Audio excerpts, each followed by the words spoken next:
Let's start the show by talking about my sponsor, Paloma Verde, and their new website, palomaverdecbd.com. Head over to palomaverdecbd.com and check them out for all of your CBD needs. They've got the gummies, tinctures, salves. So if you're needing anything to maybe chill you out, something to help you get mellowed out, something for your joint pain and stiffness, go over to palomaverdecbd.com and give them a check out. Carlos and Vanessa are awesome people. They run a great company. And if you enter the promo code FACTS at checkout, you'll get 25% off your order. Plus, any order over $75, you get free shipping. So, I don't know what you're waiting for. Head over to palomaverdecbd.com and check them out. Let's start the show. This episode will be completely taken out of context. Welcome to the Fact Check This podcast. All right, Fact Check This podcast, and for those who are watching the videos, I am going to be wearing the same shirt in the next 1, 2, 3, possibly 4 videos. I am going to record a whole bunch of stuff all at once and drop all of that out over the next few weeks because I am going to be busy with the renovations on the house, as I talked about in the little update episode that I put out on Wednesday. There was all of 2 minutes of explaining why I didn't have a normal Wednesday episode. So today, I'm going to get into a topic that I had intended to cover a couple weeks ago and just hadn't made it around to it. Been busy. Going to talk about it's an article from the Washington Post, what pre-Civil War history tells us about the coming abortion battle. Now, I want to start with some kind of ground level talking point type stuff for where the rest of this is coming from. So the foundation of Roe versus Wade and the codifying into as a right, or codifying the right to an abortion for women, it was founded in the 14th Amendment. Now, for those who don't know anything about the amendments, now I ran through them relatively quickly several weeks ago, maybe a couple months ago now. 13th, 14th, 15th, and 16th were the Reconstruction Amendments post-Civil War. So the 13th gave African Americans the 13th abolished slavery. 14th is about rights and citizenship and civil rights. I can't remember what the 15th was off the top of my head. 16th gave African Americans the right to vote.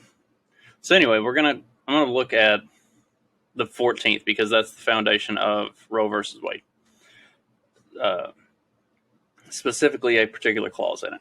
So, the 14th Amendment: all persons born or naturalized in the United States and subject to the jurisdiction thereof are citizens of the United States and the state wherein they reside. No state shall make or enforce any law which shall abridge the privileges or immunities of citizens of the United States, nor shall any state deprive any person of life, liberty, or property without due process or of law, nor deny any person within its jurisdiction the equal protection of the laws. So at the time, they didn't consider slaves citizens, and also any child born to a slave was not considered a citizen.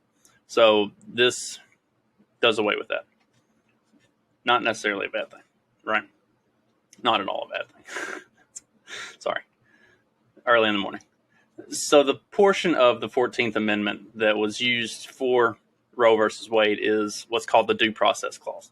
The due process deals with the administration of justice, and thus the Due Process Clause acts as a safeguard from arbitrary denial of life, liberty, or property by the government outside of the sanction of law. The Supreme Court has described due process consequently as the protection of the individual against arbitrary action. So in Roe versus Wade, what they had explained with this due process clause was that the due process clause of the 14th Amendment of the United States provides a fundamental right to privacy which protects a pregnant woman's right to an abortion. See, this is something that I don't understand, how abortion is a part of your right to privacy as in terms of that, especially when through the 14th Amendment, it also guarantees the right to life, liberty, so on and so forth. And in the act of an abortion, you are robbing another person of life. Anyway, that's where a lot of this stuff comes from. A lot of so the fundamental like thing that they build their case on is the 14th Amendment, which comes post Civil War. So they want to look at some stuff that's pre Civil War and things that were going on. And I'm gonna gloss over this relatively quickly because it's just so fucking ridiculous. And I'll link the article. If you don't subscribe to the Washington Post, you won't be able to read it, but you might be able to find it on MSN or somewhere else. One of the different sites that what is it, Newsbeam or something like that have where you can find these articles without having to actually subscribe. So I don't want to spend a whole lot of time on the article itself. They make a lot of references to post Roe, or to the time that we're living in now after the overturning of Roe versus Wade, putting women in a similar position as pre-Civil War slaves, which could not be any more fucking ridiculous. But here we are.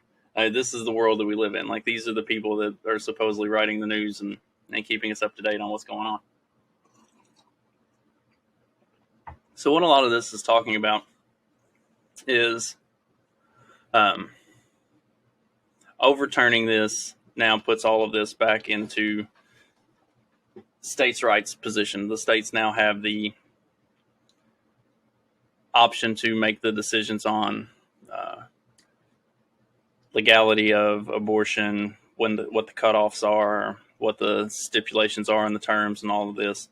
And they compare that to slavery. Something that they gloss over and that they talk about regularly throughout the article is how all of these northern states had banned or had already abolished slavery at this point in pre-Civil War history, and then everything leading up to the Civil War was entirely about slavery. They talk about the Compromise of 1820, 1830, and 1850, which I have gone into pretty deep dive on with C.D. McCrae on her show Whiskey and Tea. I'll also link to that if you want some of the history of the compromises that led up to the Civil War. Because while slavery was a tag along in each of those compromises, but the compromises themselves were built around taxation. And at the time, the Union was, or what became the Union after secession and the Civil War started, but the northern states were struggling significantly. They were not doing well financially, mostly because the southern states had the ability to grow crops and export those crops to European countries, who would then in turn send manufactured goods and stuff back for cheaper than what the South could get them from buying them in the North and having them transported south. So economically, the South was really thriving. And because of that, the North, Washington, and because the North was the more heavily populated centers, Washington, D.C., and those in control of things were levying these really high taxes on imports, making it a lot harder for the southern states to remain profitable when doing normal business. Trying to force the southern states to buy overpriced goods from the North and keep the North afloat, effectively, is what it came down to. All of the slave stuff was a power grab, in that was kind of where the Mason-Dixon line and the divide of power in the House and the Senate kind of ran along the division of southern agricultural states that had heavy slave labor and northern industrialized states that had less of that. And so those northern states, as new states were added into the United States, there was kind of a give and take.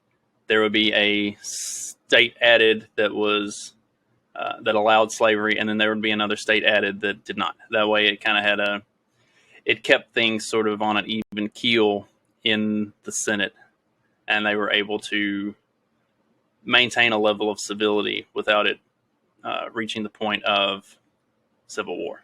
Ultimately, the North continued to push every time they made every time they made one of these compromises in 20, 30, and 50.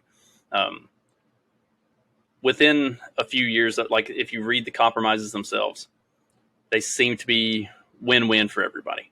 It can be something that everybody can work with, and you have a long-term plan for everybody to kind of come together, and this thing can work.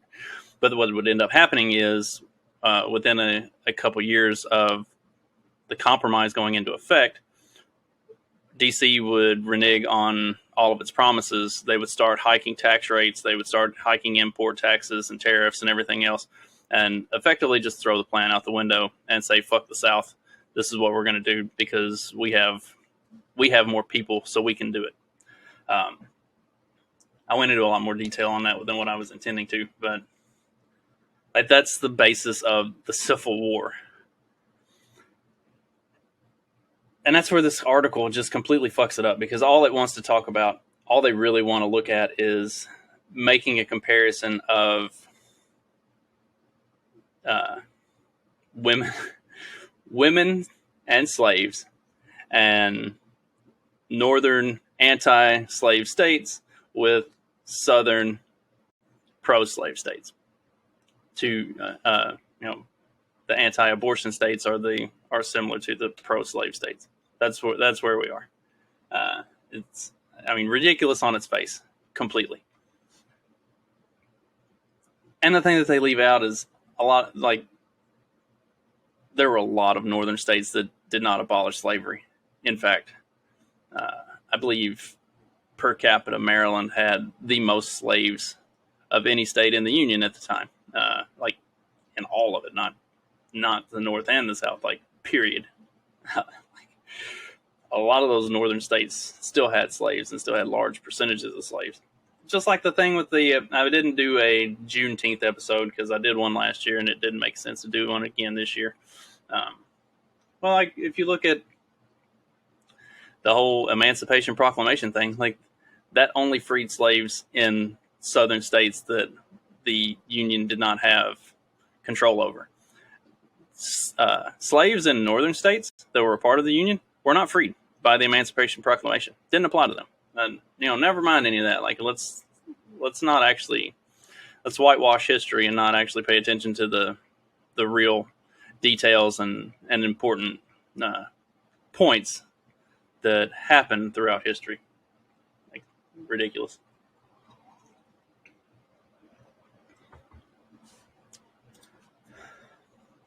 So in the wake of all of this, is America on a path to civil war? And as we kind of look at this topic of the potential coming of a civil war, it breaks down a lot more than just on the abortion thing. It's also there's a lot of talk about gun rights and stuff like that. Let's see. On the abortion thing, right now, the House is trying to push through a bill to restore abortion rights and make it the law of the land, but it's going to die once it hits the Senate because it doesn't have backing. They're trying to push through another bill to codify contraceptives, which I didn't realize was at threat, but sure, they're trying to push through a bill to codify that as well. That's also going to die as soon as it hits the Senate. I believe they're trying to push through one to codify gay marriage, also dead as soon as it hits the Senate. The problem that they're running into is these bills,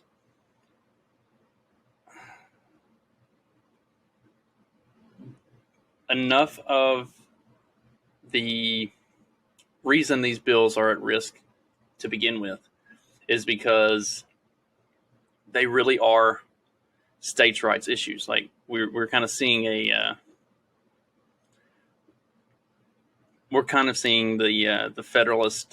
federalistic idea, the more states' rights ideas coming into play here, where the Supreme Court in its current iteration. And what's really funny about this is, like, these votes are going 6-3, or like in the case of overturning Roe, it went 5-3-1. But Roberts is, by all accounts, a liberal. He has, throughout his entire time on the court, he has ruled along with the liberal judges on just about everything of note. There are like smaller issues where he sides with the conservatives, but anytime it's like one of these big hot button topics that's really in the news, Roberts goes with the liberals every time. Until now. Now he's starting to actually vote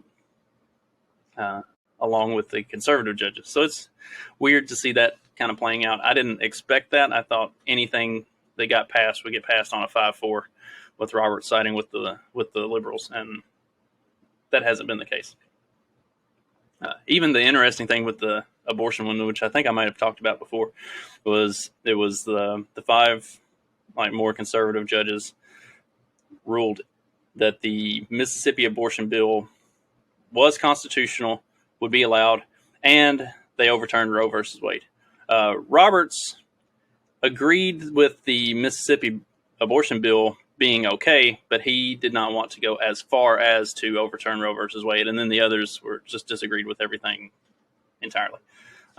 So interesting to see how this court is kind of splitting itself. So they're trying to pass all these bills through Congress right now, and all of them are going to fall flat on their face because once they hit the Senate, there are at least 1 or 2 constitutional Democrats who come from what you would probably call purple districts or conservative blue districts that the senators are going to have to vote for what their support base actually wants and what makes sense for the people that they represent. And what makes sense for the people that they represent is to not allow this wide scale big government push for the federal government to control everything. It's to return the power to the states. So that's a good thing. That is a good thing, at least in my opinion. And if it's not a good thing in your opinion, that's that's yours. We can have a conversation about it, but like more states' rights is always going to be a positive thing. So, are we coming to another civil war? Is that what all of this is leading up to?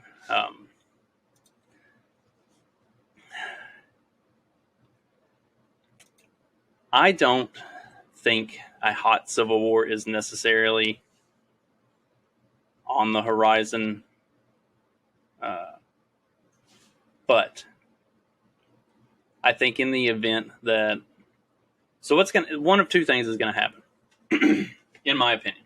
This is all my opinion. I don't claim to know any of this for a fact. This is just what I foresee.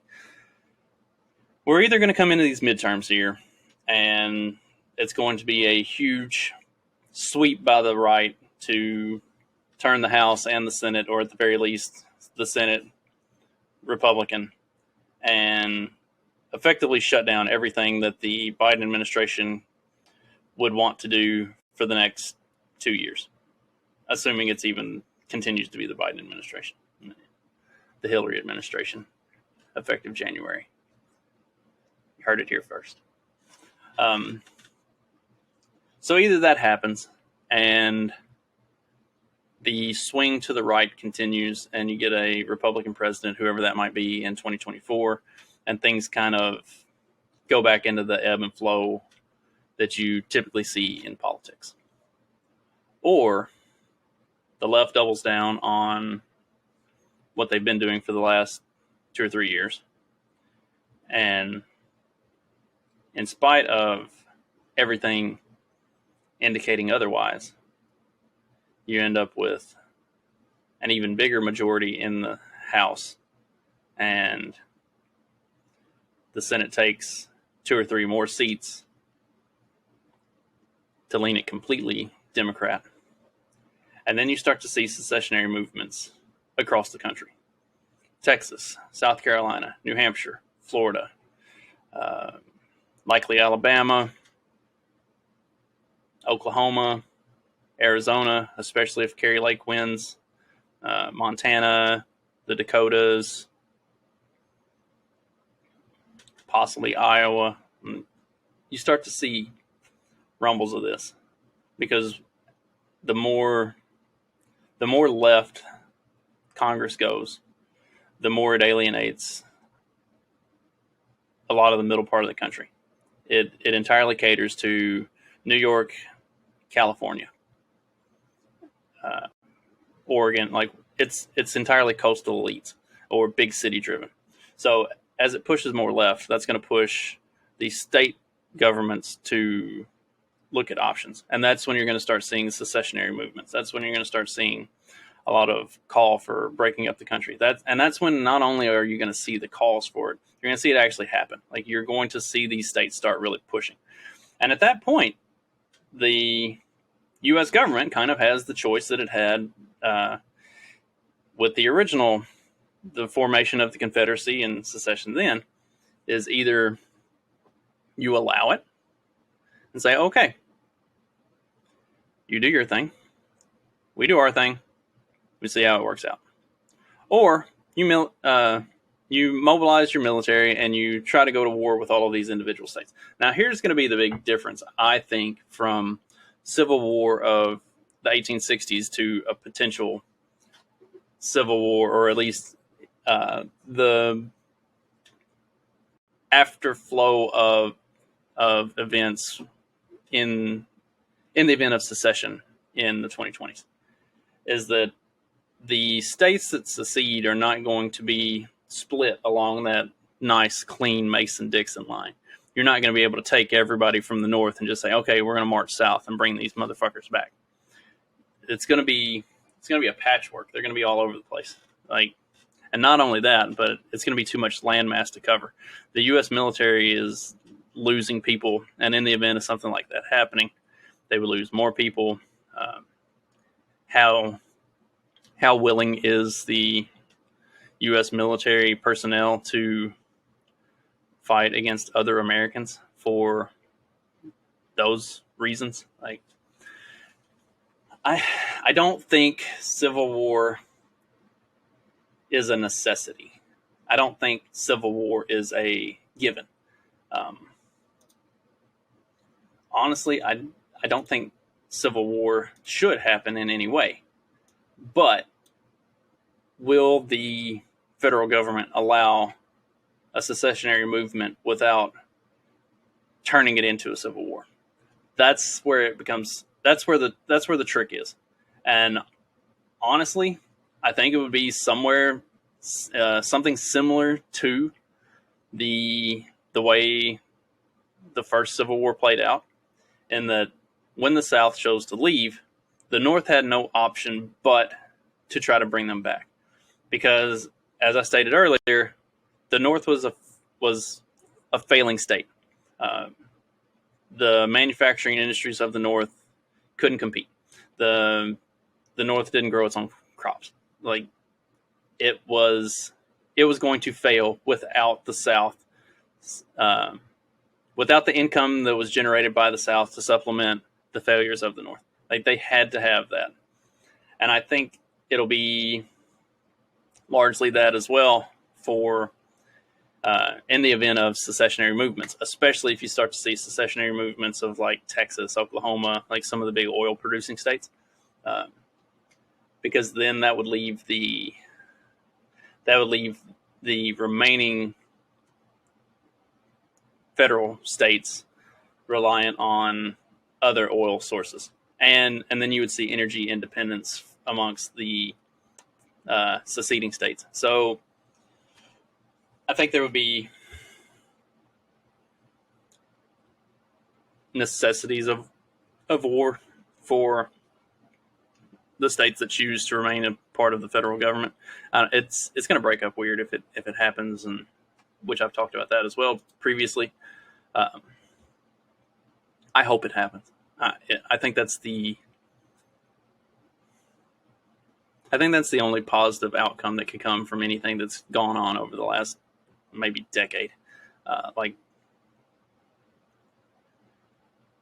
anybody who was in a bad relationship or in a bad marriage and like split up or got a divorce, because especially after like trying for a long time to make it work and to keep things and to hold things together, and then you finally just hit that breaking point where like there's no way that you can keep doing this. The relief that everybody experiences from breaking away from that, like that's where we are as a country. Like it's gotten so nasty and so ugly and so untenable that something's got to give, right? We'll see. We will see, I guess. It's going to be interesting. It's going to be an interesting decade, if not less. Honestly, I think 2 years, maybe 4. But yeah, it's getting crazy. I'll link the, like I said before, I'll link the article from the Washington Post about what pre-Civil War history tells us about the coming abortion battle, if you want to look at the most ridiculous comparison of slavery to abortion rights. Also, I'll link the episode of me and CD talking about the compromises leading up to the Civil War. I will be back on Wednesday with a brand new episode. I'll be talking to Brian Peter, who is running for U.S. Senate in Colorado. That interview was done live on Saturday. So if you missed it then, you can always go check it out on my YouTube channel. I also have it up on Rumble. And I think that's all I got. Sorry, I'm kind of stumbling through the end of this. If anybody's got anything you want me to talk about or look at, hit me up and let me know. Otherwise, I will catch you on Wednesday.